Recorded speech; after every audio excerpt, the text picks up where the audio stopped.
نحمده ونصلي ونسلم على سيدنا ومولانا محمد رسوله النبي الأمين المكين الحنين الكريم الرؤوف الرحيم. أما بعد، فأعوذ بالله من الشيطان الرجيم. بسم الله الرحمن الرحيم. واعتصموا بحبل الله جميعا ولا تفرقوا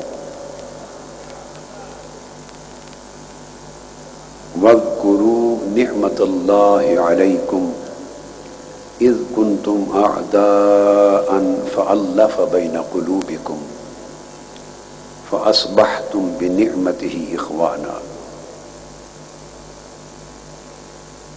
صدق الله مولانا العظيم.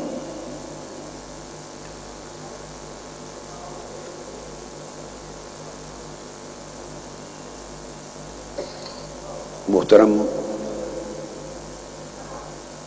اسد الدین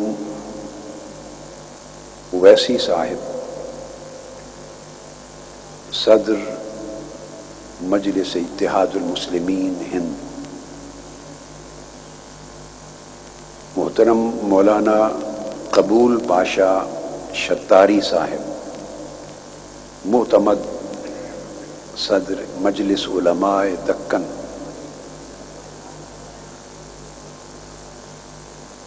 محترم عبد الرحیم انصاری صاحب، معتمد دارالعلوم حیدرآباد، مولانا مسعود حسین مجتہدی صاحب، مولانا تقی رضا عابدی صاحب، مولانا سید اسرار حسین رضوی صاحب، مفتی ضیاء الدین نقشبندی صاحب، اور مولانا فضل اللہ قادری الموسوی صاحب، دیگر جملہ مشائخ اعظام، علماء کرام، ایم ایل اے صاحبان اور مسلمانان حیدرآباد دکن کے سیاسی، مذہبی اور سماجی معزز نمائندگان، اور دارالسلام کے اس عظیم گراؤنڈ میں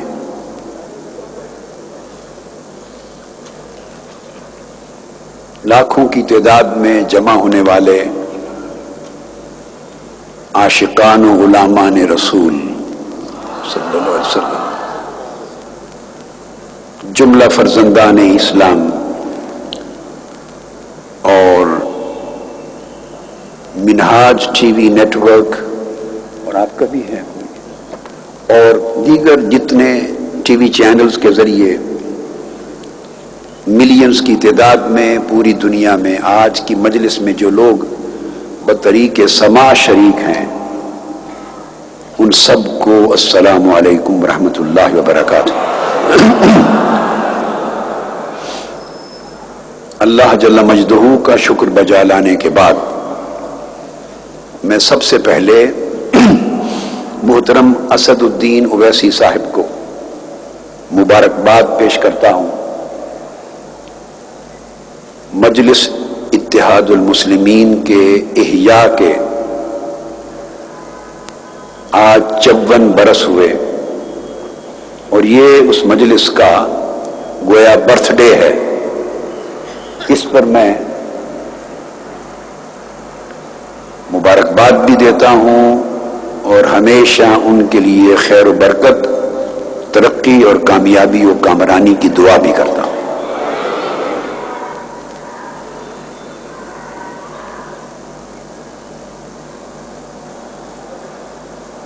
اور بطور خاص یہ دعا کرتا ہوں کہ آپ کی یہ سیاسی ڈھال اللہ رب العزت اسے سلامت رکھے۔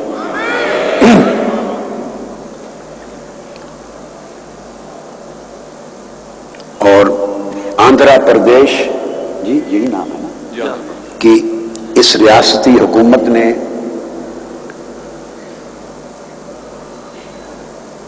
مرکزی حکومت پورے ہند کی طرف سے اور ریاستی حکومت نے اور اسد الدین اویسی صاحب کی ذاتی کاوشوں کی بنیاد پر میرے دورہ کو جو فیسیلیٹیٹ کیا گیا اور جو سیکیورٹی مہیا کی اور جتنے انتظامات میں معاونت ہوئی، میں ان سب کا شکریہ ادا کرتا ہوں۔ آج کی اس نشست کا موضوع اتحاد امت اور سیرت نبوی صلی اللہ تعالی علیہ وآلہ وسلم ہے۔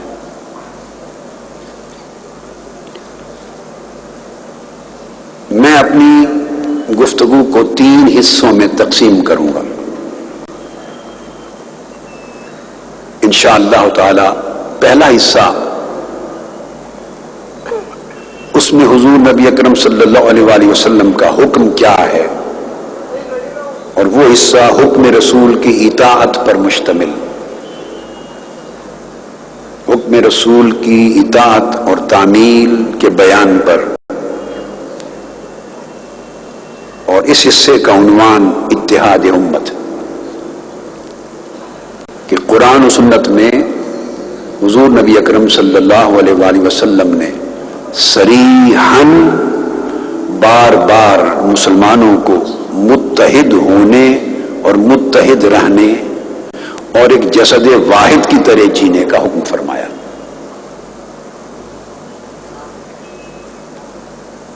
دوسرا حصہ سیرت نبوی صلی اللہ علیہ وآلہ وسلم کی اتباع، حضور کے اسوہ حسنہ کی پیروی اور اتباع سیرت نبوی کے ضمن میں اس حصہ گفتگو کا عنوان ہوگا کہ مسلمان پیکر امن و رحمت ہے اور اسے پیکر امن و رحمت ہو کے رہنا چاہیے۔ اس گوشہ سیرت نبوی کو میں لوں گا انشاءاللہ تعالی۔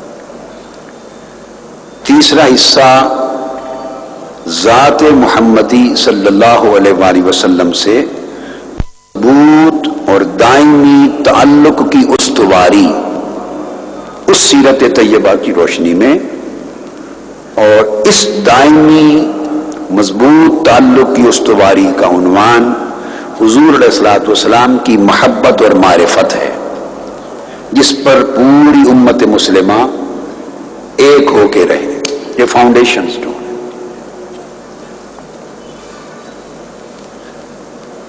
میں نے ابتدا میں سورہ آل عمران کی آیت نمبر 103 کا ایک حصہ تلاوت کیا، جس میں اللہ تبارک و تعالی نے ارشاد فرمایا۔ وقت چونکہ کافی ہو گیا ہے تو میں بلا تمہید اپنے مضمون کی طرف آ رہا ہوں۔ اور لطف کی بات یہ ہے کہ آج اسد الدین اویسی صاحب جب ہوٹل میں مجھے ملنے آئے تو مجھے بتا رہے تھے کہ مجھے یہ خبر مل رہی ہے کہ رات کے 2 بجے تک اجتماع ختم ہو رہے ہیں اور 2:30 3 ساڑھے 3 بجے جب جا کے ڈنر ہو رہا ہے۔ کل رات میں 3:45 بجے ہوٹل پلٹا ڈنر کے بعد، تو کہنے لگے یہ بہت ظلم ہو رہا ہے، بہت ظلم ہو رہا ہے۔ اور آج جو صورتحال ہے وہ لگ بھگ اسی کنارے پہ پہنچ چکی۔ آج ویسی صاحب کی اپنی صورتحال وہاں پہنچ گئی کہ میں خطاب شروع کر رہا ہوں اور رات کے 12 بجے اس وقت۔ تو ایسا ہوتا ہے سفر میں، جب آپ بڑے پروگرام آرگنائز کرتے ہیں تو اس کے متعلقات ما لہو ما علیہ کئی معاملات ہوتے ہیں۔ تو بہر صورت اب میں سفر پہ آیا ہوں، تو آپ جاگتے ہیں تو میں تو ویسے ہی جاگتا رہتا ہوں، بہت دیر تک کام کرنے کا عادی ہوں۔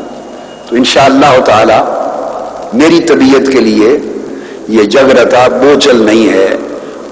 آپ کے لیے ان راتوں کے اوقات کو صبح تک قربان کرنا میری فرحت و مسرت کا باعث ہے۔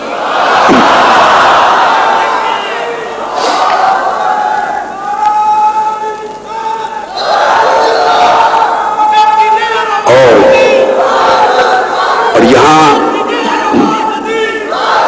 چند کے پوری سرزمین ہند اسلام سے اور پیغمبر اسلام صلی اللہ علیہ وآلہ وسلم سے محبت کی آئینہ دار ہے، مگر حیدرآباد دکن کی سرزمین کا انداز پورے ہند میں نرالا ہے۔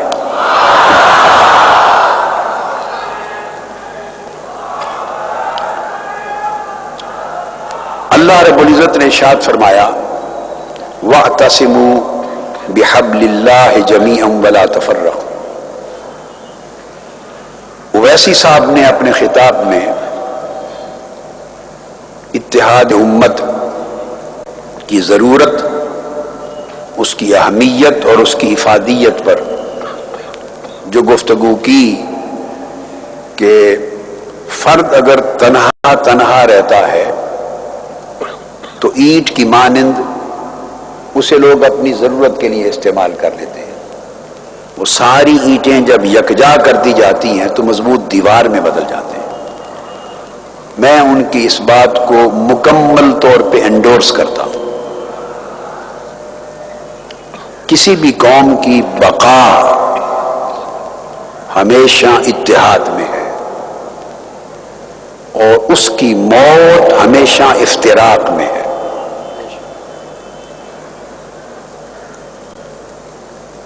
اسی وجہ سے اللہ رب العزت نے حکم دیا وَاعْتَصِمُوا بِحَبْلِ اللَّهِ جَمِيعًا، اللہ کی رسی کو تم سارے کے سارے مل کر مضبوطی سے تھام لو۔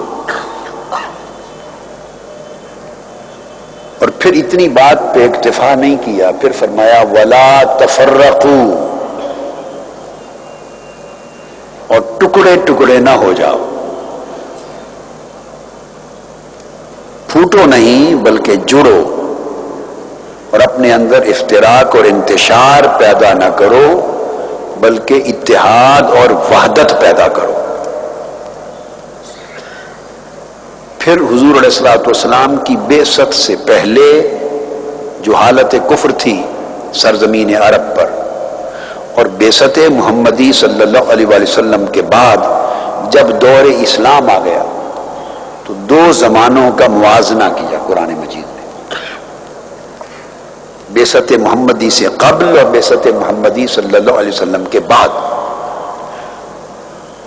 عالم عرب کے اندر جو حالت کفر تھی اور پھر حالت اسلام، دو کا موازنہ کر کے فرمایا وَاذْكُرُوا نِعْمَةَ اللَّهِ عَلَيْكُمْ اِذْ كُنْتُمْ أَعْدَاءً، اور یاد کرو اللہ کی وہ نعمت جو تم پر ہوئی اس حال میں کہ تم پھوٹے ہوئے تھے، باہم دست و گریباں تھے، ٹکڑوں میں بٹے ہوئے تھے، اور حالت تمہارے افتراق کی عداوت تک، باہمی عداوت تک پہنچ گئی تھی، اور تم ایک دوسرے کے دشمن بن گئے تھے،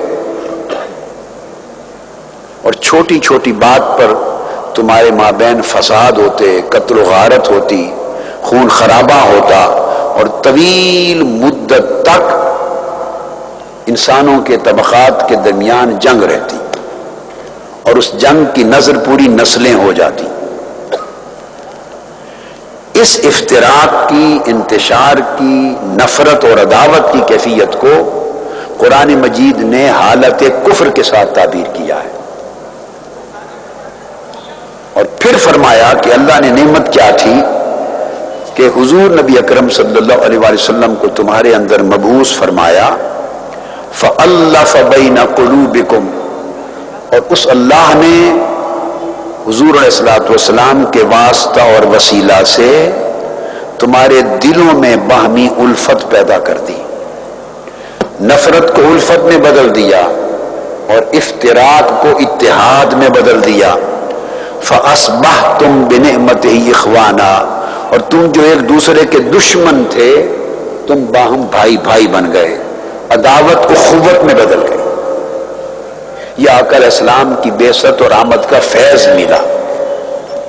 تو قرآن مجید نے حضور علیہ السلام کی بعثت کے نتیجے میں جو امت وجود میں آئی اس کی حالت کو اتحاد سے تعبیر کیا اور وحدت و اخوت سے تعبیر کیا، اور بعثت محمدی صلی اللہ علیہ وسلم سے پہلے جو دور کفر تھا اس کو انتشار